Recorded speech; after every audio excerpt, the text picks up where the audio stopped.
All right, hey out there, everybody. We're up here by our Badger Rock bees. You can see we have 1, 2, 3 beehives up here at Badger Rock.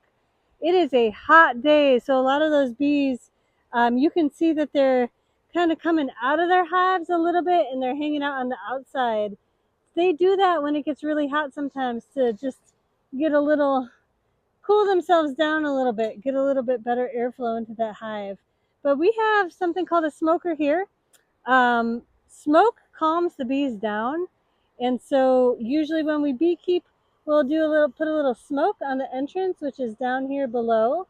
That smoke goes on up through the hive, and nobody knows exactly why the smoke calms them down, but some people think it might be because in nature, bees might live in like a hollow tree, and the smell of smoke might trigger them to think their home is burning down. So they'll gorge themselves on honey so that they have the energy to fly away to find a new home. But when you eat a really big meal, how do you feel? Kind of sleepy, a little sluggish. Same for the bees, so it calms them down. So that's what the smoke is for. Each hive has its own queen, only one queen per hive. She is busy laying up to 2,000 eggs every single day during the growing season. And all of the other bees, almost all of them are females, but they're sterile. They can't lay eggs. And they are worker bees, so they do all the work of the hive. Each of the worker bees does a lot of different jobs during their lifetime. They can be guard bees. Those are the ones who will sting you if they get worried that their hive is in danger. The nurse bees will take care of the baby bees. The forager bees, actually the ones you see out gathering the nectar and the pollen from the flowers, that is the last job of a worker bee's life. So those are the elders out there doing all that gathering for the hive. So it is the beginning of August right now when we're filming this, and we usually harvest our honey in late July or early August so that we can take some of the honey from the hive and leave the bees enough time to make some more honey for themselves, because the honey is what they will need to survive through the winter. It's what they eat. Honey is made with the nectar from the flowers. They spit that nectar from bee mouth to bee mouth, and they get all those good enzymes um, from their mouths into that nectar. And they, once they get that bee nectar all dried out with their wings until there's basically no water left in it, that is when they put a wax cap on it, and that is when nectar has become honey, is when it's all dried out, ready to go. So I'm going to just open this up, and this looks like, ooh, it looks like they're busting at the seams a little bit. Look at this. So these bees, they actually need a new box on top so that they can keep making some more honey up here, because they are starting to build past the top of their top box. You can see this wax. Bees have something called a wax gland on their bodies. They actually make their own wax, and they make it in that octagon shape. And those are the little cells where they put the nectar that they then will turn into honey. Um, Nectar is, in honey, is a bee's like carbohydrates, and the pollen is a bee's protein. That's like their hamburger. So that when they're eating, that's what they're eating. And what we're going to do today is we are going to get ready to harvest the honey. So if I just tried to take this box off of this hive right now with all these bees in it and all this honey in it, imagine how those bees are going to feel about me. Not too good, right? Honeybees are really gentle, but they will get protective of their honey, their babies, and their queen. So I'm not just going to take this right now. What I'm going to do is put something called a bee escape underneath the box that's full of honey. So this has a triangle shape. So what I'm going to do is I'm going to take off a box that's full of honey, and I'm going to put this piece underneath. And what happens is at night, the bees go down towards the bottom of their hive. They're going to go down out these little points of the triangle into the bottom of the hive, and they can't get back up in because this wire gets messes with their wings. So if we leave this bee escape on here for 2 or 3 days, most of the bees will be down out of that top box. And then you can come back and you can take off that top box, and you can have a box full of lots of honey and very few bees. So that's the goal. So I'm going to show y'all just how that would look if we do it. So first of all, you can see I have this tool called a hive tool. You can see that this hive is really stuck together. Bees make something called propolis, which is like a bee glue, to stick their hive together to make it weatherproof. Because if moisture gets in a beehive, moisture is the end of bees if it gets in their hive. So they try to really weatherproof it to keep it nice and dry in there. And they do that with that bee glue called propolis. So you need a hive tool to get that propolis broken. And this is really, really heavy. I can feel how much honey is in here. Ooh, y'all, we're in for a big harvest. And before y'all start asking, when can we get honey? I know that it's in high demand and that it is a precious, precious as gold. But we usually don't have honey for sale until wintertime, because once we take this these boxes off our hives and we've processed the honey, we save these boxes in our freezer so that our students can learn how to process that honey and get it um, out of the frames so that they can have that experience. And that's why our honey's not usually ready till sometime in later winter. So if y'all check it out with this box right here, I would want to take off some of this extra wax and honey on the top, and I'm just going to put it on the side of the hive, so that, on the ground by the hive, so that the bees can still eat it, but just to smooth this out a little bit. All right, because if I put this bee escape on here with this beeswax and this honey all on top of it, it's not going to seal well enough.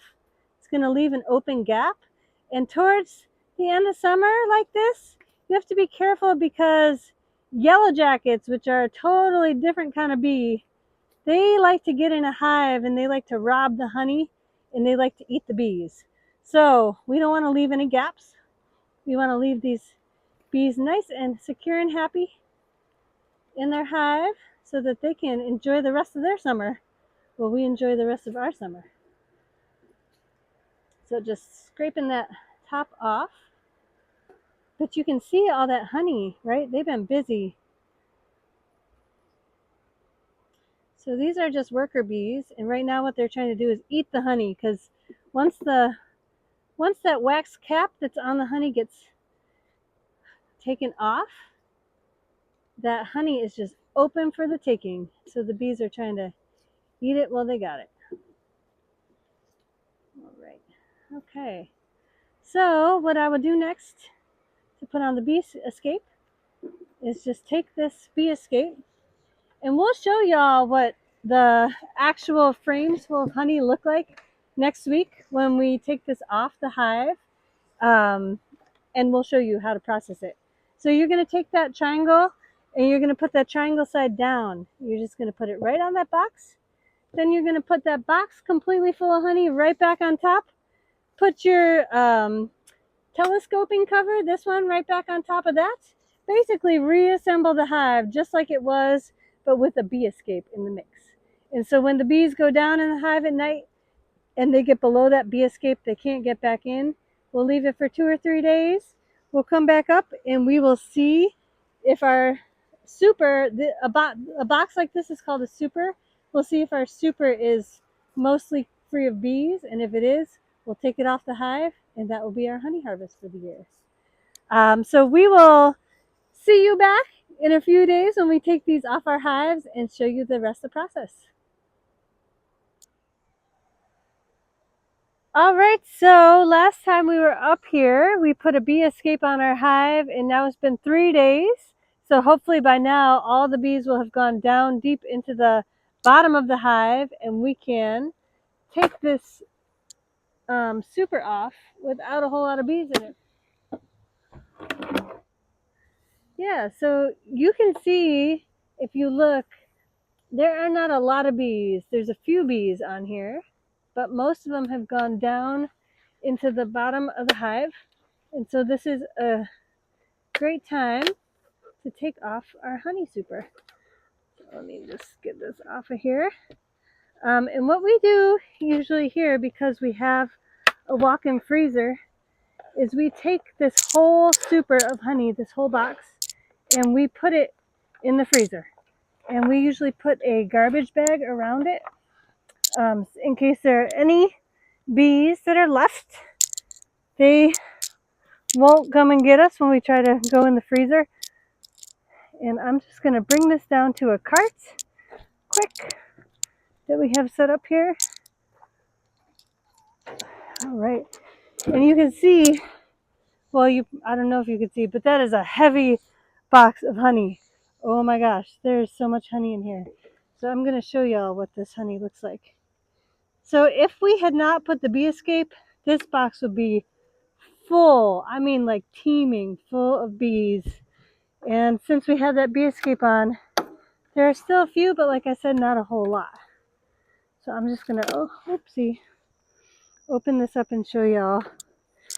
Remember I talked about that propolis? That basically that bee glue that they use to stick everything together. So this is really, really well stuck together. This this whole super, everything in here is just glued together with the propolis. Propolis is also the stuff that you can buy in health food stores for its healing benefits. I feel like almost everything that bees make has some kind of healing property to it. And so, you can use it all. But be careful when you're using it all that you're not taking it all from the bees, the stuff that they need. So we're leaving a bunch of honey still in the hive, and they still have time to make more too. The season is not over. Because the bees, if you want them to try to survive the winter, they will need enough honey to eat to survive the winter. So if you check this out, this here is capped honey. So they put the nectar in the cells that they make with the beeswax. They spit that nectar from bee mouth to bee mouth to bee mouth to get enzymes all mixed into it. And then they dry it out with their wings so there's basically no water left in it. And then they put a wax cap on top. And when it has a cap on it, that's when you know that it is finished honey and it's ready for harvest. So ideally, we would get these little ladies, these worker bees, to go back to their hive. So sometimes when we take the honey off, we'll take out a few frames and kind of encourage these bees to head back home instead of sticking around. And then we will put this in the freezer and we'll process it. The way we process it, there are spinners that you can get where you put the frames inside a spinner and you spin it, and the honey shoots to the side and kind of drips down and pools down, and you can catch the honey that way. Those are very expensive, so what we usually do is the crush and strain method. You scrape the wax and the honey out of the frames, you smush it up with a potato masher or something like that, and you pour it through a colander and you let gravity pull the honey out from below. So we will do another workshop at some point on processing honey, but for honey harvest, this is it, y'all. Easy as that. Thanks for tuning in, and if you have any questions about starting your own bees, feel free to reach out. We have had bees for years here at Badger Rock, and we have a lot of tips and tricks we can share with you all. Thanks for tuning in, and we'll see you next time.